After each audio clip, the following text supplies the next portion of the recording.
Հայտնեք ձեր այսօրվա պահանջը, ինչ պահանջով եք ՄԱԿ-ի գրասենյակի դիմաց։ Այո, իհարկե, մենք հավաքվել ենք մեր հին դասանով եւ նոր դասանով ՄԱԿ-ի գրասենյակի դիմաց մեկ պահանջով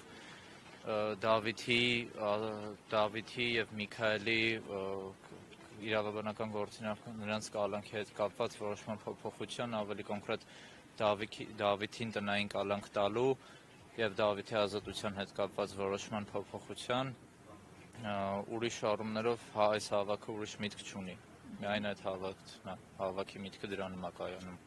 Հիմա դուք ակնկալում եք, որ որևէ արձագանք կլինի այս գերատեսչությունից, երեկ էլ գլխավոր դատախազության շենքի մոտ եք ձեր ծնողների հետ։ Այո, մենք հավաքվելով փորձում ենք հանրությանը ցույց տալ, թե ինչ է կատարվում մեր դասընկերների հետ եւ ակնկալում ենք, որ հանրության միջոցով ինչ-որ գործողություններ տեղի կունենան այդ գործի շուրջ։ Իսկ ձեր դասընկերոջ վերագրվող մեղադրանքները դուք այդքան երկար սովորել եք, միասին որքանով է համապատասխանում։ Իմ կարծիքով ոչ մի կերպ, քանի որ նա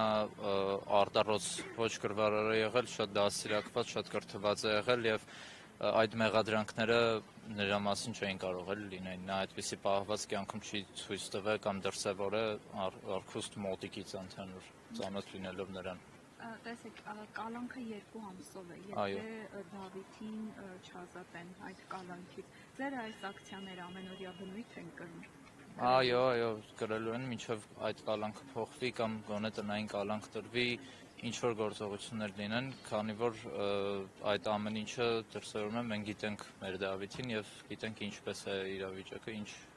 դրսևորում պետք է լինի եւ մեր պահանջը նույնպես գիտենք։ Դուք հիմա ՄԱԿ-ից ինչ ակնկալիք ունեք, որ գրասենյակի դիմաց եք ակցիա անում։ Մեր ակնկալիքը հետեւյալն է, որպեսզի միջազգային հանրությունը ուշադիր լինի եւ տեսնի, թե ինչ է տեղի ունենում Հայաստանի Հանրապետությունում,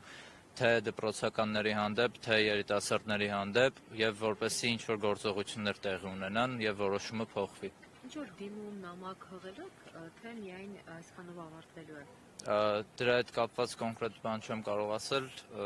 կարող եք հետևել կտեսնեք։ Եղբայրներից ներկայացել դպրոցաճախում է։ Հենրի Էլբակյան։ Եվ ինչպես եք ներկայացնում։ Դասընկերն եմ։ Այդ Միքայելը եղբայրներից դպրոց հաճախում է, նրա մասին ինչ տեղեկություն եք գալիս, թե որովհետև ասում են նաև, որ առողջական խնդիրներ ունի հիվանդացել է, դուք ինչ տեղեկություն եք Միքայելի։ Այս բան Միքայելի առողջական իրավիճակի մասին տեղեկություն չունեմ, նաև նույնպես թե դպրոց հաճախելու է թե ոչ։ Տեղեկությունների դեպքում կարծիքով իրավաբանները կհայտնեն դրա մասին։